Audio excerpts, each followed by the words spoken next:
buenas tardes. Nosotros somos el grupo número 1 y hablaremos sobre la lesión tisular mediada por el sistema inmunitario. Para empezar, ¿qué es el sistema inmunitario? El sistema inmunitario está diseñado para protegernos contra amenazas externas como virus, bacterias y otros patógenos. Sin embargo, en algunos casos puede reaccionar de manera exagerada o inapropiada ante estímulos que deberían ser inofensivos. Estas reacciones se conocen como reacciones de hipersensibilidad. Lo que las caracteriza es que el sistema inmunitario, al intentar defender, acaba dañando los propios tejidos del cuerpo. En este video exploraremos en profundidad cómo ocurren estas lesiones, clasificaremos las reacciones de hipersensibilidad y nos centraremos especialmente en el tipo 1 o hipersensibilidad inmediata.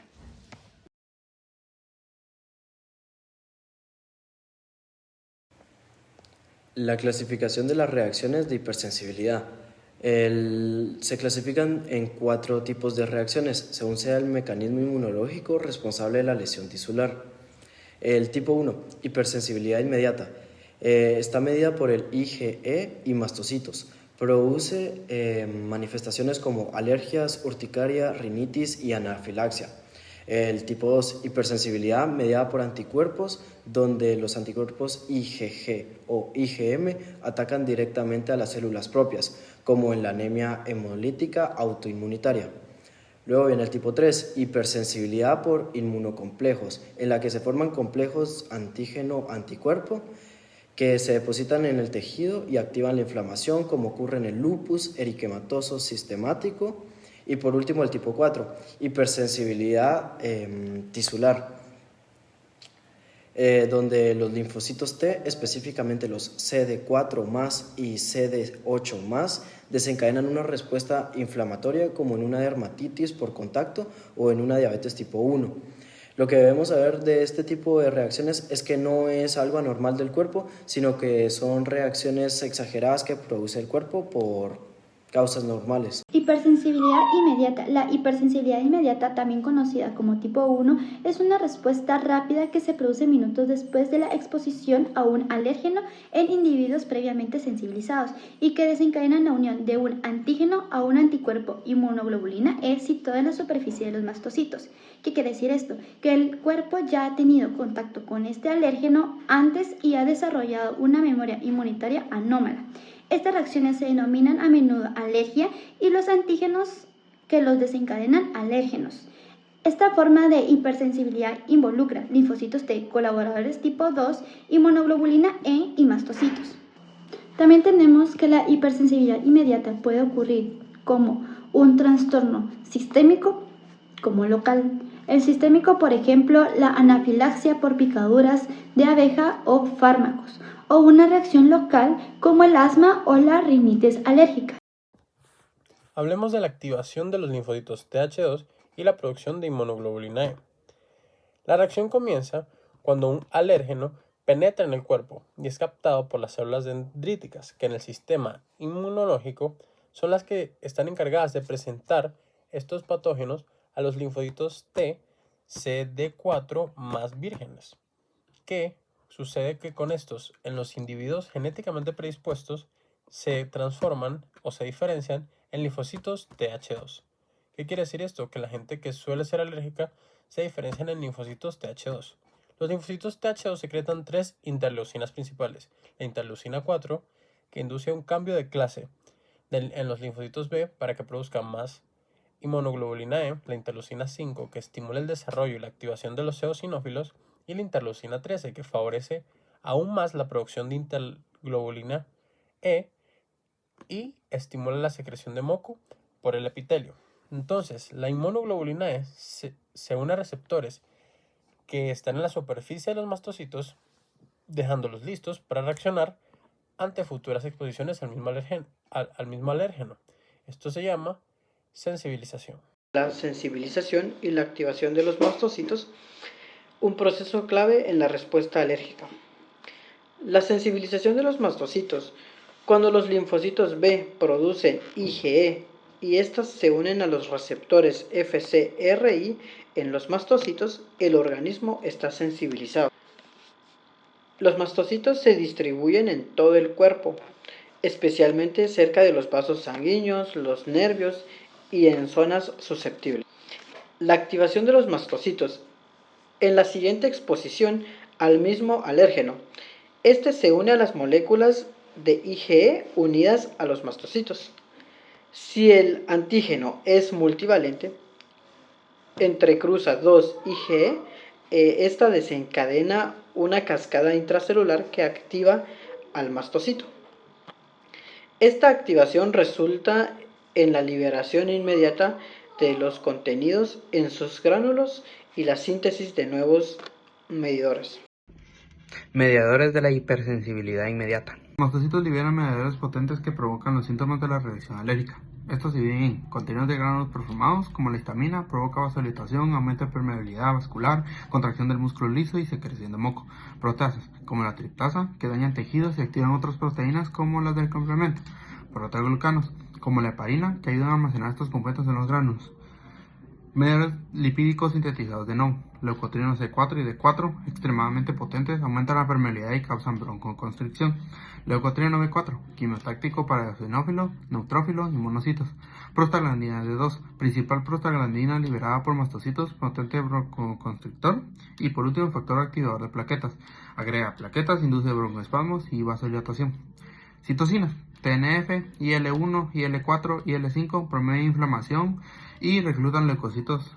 Las quimiosinas atraen células TH2. Estos mediadores son los responsables de los síntomas inmediatos como picor, urticaria, congestión, broncoespasmos y secreción de moco.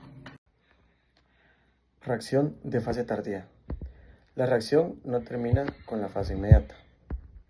Entre 2 y 24 horas después puede desarrollarse una fase la cual se le conoce como tardía, incluso sin que se reexponga al alérgeno.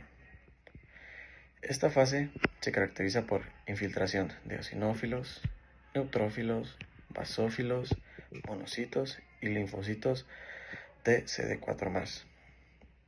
Los eosinófilos juegan un papel central, dado que, primero, requieren IL-5 para activarse.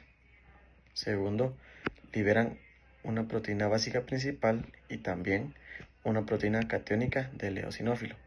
Estas dañan células epiteliales. También forman cristales de Charcot-Leyden. Estos se pueden observar por medio de un esputo de los pacientes asmáticos. Esta fase puede causar inflamación, dado que es más sostenida y daño tisular prolongado, por lo que el tratamiento suele incluir corticosteroides y no solo antihistamínicos. Desarrollo de alergias. La predisposición a las reacciones de hipersensibilidad inmediata está determinada por mecanismos génicos. Los factores ambientales también son importantes en el desarrollo de las enfermedades alérgicas. La exposición a contaminantes ambientales que son frecuentes en las sociedades industrializadas es un importante factor predisponente a la alergia. ¿Por qué algunas personas desarrollan alergias y otras no?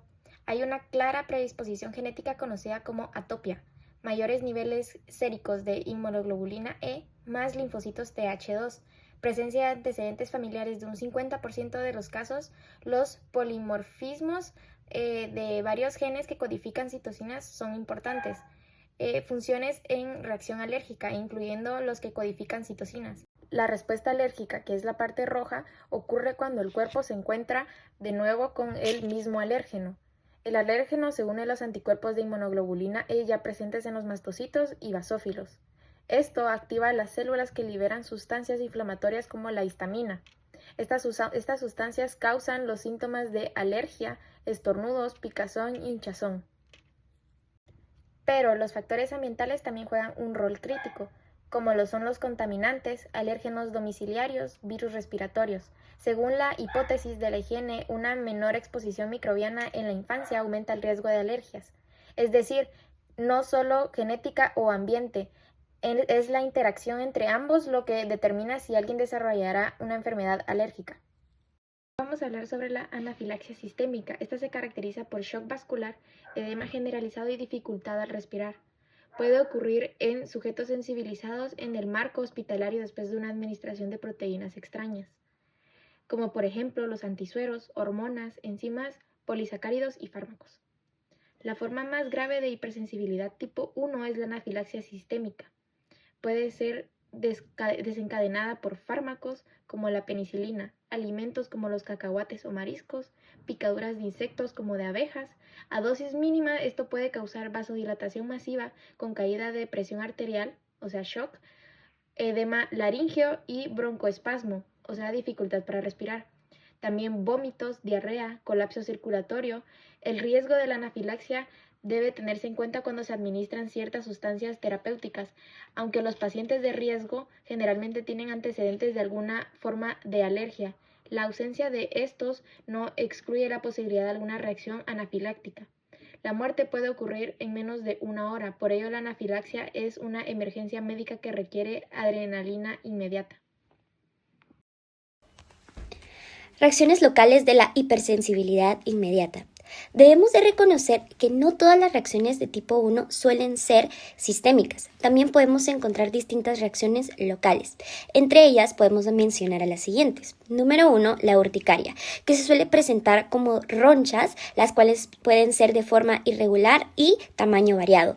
Podemos encontrar también a la rinitis alérgica, que nos desencadena lo que se conoce como la fiebre del heno, generando así distintos estornudos y congestión. Número 3, encontramos al asma bronquial, que suele ser directamente la obstrucción de las vías respiratorias. Número 4, alergias alimentarias, que pueden desencadenar diarrea y mucho dolor abdominal, así como también encontramos al número 5, que es la dermatitis atópica, la cual nos genera un eczema crónico. Algo súper importante y que tenemos que tomar en cuenta es que del 10 al 20% de la población suele manifestar este tipo de reacciones locales, las cuales normalmente no van a ser graves ni nos debemos de preocupar tanto por ellas, siempre y cuando las tratemos adecuadamente y a tiempo, ya que si no son tratadas adecuadamente ni a tiempo, estas pueden llegar a evolucionar y a ser totalmente dañinas. Entonces, como conclusión, a lo largo de este video hemos estado hablando acerca de la hipersensibilidad. Sabemos que la hipersensibilidad siempre va a querer actuar como un mecanismo de defensa inmunitario, generando así protección para nosotros mismos.